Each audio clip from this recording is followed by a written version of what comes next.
കേരള കോൺഗ്രസ് സ്ഥാനാർത്ഥികൾ Thiruvalla advocate Varghese Mammen, Kuttanad Reji Cherian, Changanassery Vinu Job, Kaduthuruthy advocate Mons Joseph, Thodupuzha Abu John Joseph, Kothamangalam Shibu Thekkumpuram, Irinjalakuda advocate Thomas Unniyadan, Kanhangad Shaiji Ottappally ഒക്കെയാണ് സ്ഥാനാർത്ഥികൾ.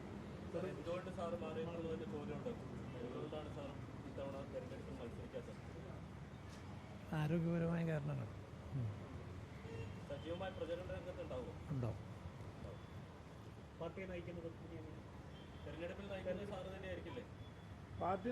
Party chairman P Joseph sir തന്നെ. പാർട്ടിയുടെ ഞങ്ങളുടെ ഏക നേതാവ് ജോസഫ് സാറാണ്. അദ്ദേഹം പാർട്ടിയെ ശക്തമായി നയിക്കും.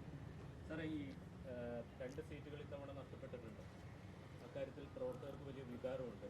എങ്ങനെയാണ് അവർ കൺവിൻസ് ചെയ്യാൻ ശ്രമിക്കുന്നത്? അത് വൺ ടൈം ഇത്തവണ മാത്രമാണ് എന്ന് പ്രത്യേക ഒരു കോൺഗ്രസ് നേതൃത്വം പറഞ്ഞിട്ടുണ്ട്. കാഞ്ഞങ്ങാട് അത് കുടിയേറ്റക്കാരുള്ള സ്ഥലം എന്നുള്ള നിലയിലാണ് എന്നാണ് പറഞ്ഞിരിക്കുന്നത്. ഇടുക്കി വിട്ടുകൊടുത്തിട്ടുണ്ട്. അപ്പോൾ അവിടെ വിജയിക്കാനാകുമെന്നാണോ പ്രതീക്ഷ? കാരണം അവിടെയുള്ള ഒരു വിഭാഗം നേതാക്കളും അണികളും ഉൾപ്പെടെ സാറിനെ നേരിട്ട് കണ്ട് അവരുടെ അതൃപ്തി രേഖപ്പെടുത്തിയിട്ടുണ്ടല്ലോ. അപ്പോൾ അതിൽ കാര്യമുണ്ടെന്നല്ലേ? തീർച്ചയായിട്ടും ബുദ്ധിമുട്ടുണ്ട്.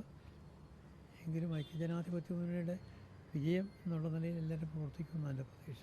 അവരുടെ പ്രതിഷേധം അത് നെഗറ്റീവ് വോട്ടായി മാറുമോ? സ്വന്തം പാർട്ടിക്കകത്ത് തന്നെ കഴിഞ്ഞ ദിവസം വീട്ടിൽ വന്ന് കുറേ നേതാക്കളെ കണ്ടിരുന്നു. പരസ്യമായിട്ട് അവർ പ്രതികരിച്ചിരുന്നു വലിയ വികാരത്തോടെ. അപ്പോൾ അത് നെഗറ്റീവ് ആവില്ല? അതെല്ലാം സാവകാശം ശരിയാവും എന്ന് പ്രതീക്ഷിക്കാം. നിങ്ങളുടെ മോൻ തന്നെയാണ് തൊടുപുഴയിൽ മത്സരിക്കുന്നത്. എന്താണ് പറയാനുള്ളൊരു മെസ്സേജ്? എന്താണ്